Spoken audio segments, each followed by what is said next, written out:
मालेगावमध्ये 100 बांगलादेशींनी खोटी कागदपत्र दाखवून तहसीलदारांची फसवणूक केली असा आरोप किरीट सोमय्या यांनी केलाय।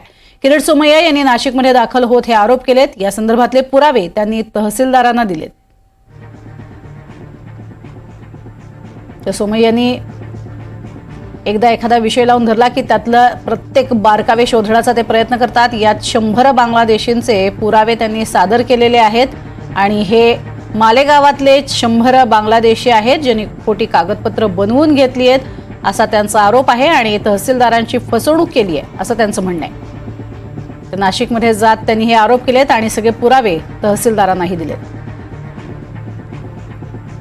100 बांगलादेशी म्हणजे उदाहरण म्हणून 100 बांगलादेशी यांनी खोटे कागदपत्र देऊन तहसीलदारची फसवणूक करून भारतात मालेगावला जन्म झालाय असं त्यांनी प्रमाणपत्र घेतले आहे। त्याचे सगळे पुरावे दिले। तहसीलदार कार्यालयाचा स्टाफ त्यात कसं इन्व्हॉल्व होता।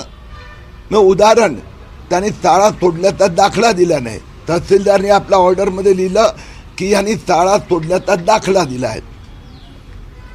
या 100 बांगलादेशींच्या विरोधात ताबडतोब मालेगाव पोलीस स्टेशनने गुन्हा दाखल करावा, FIR दाखल करावा अशी मागणी मी केली आहे।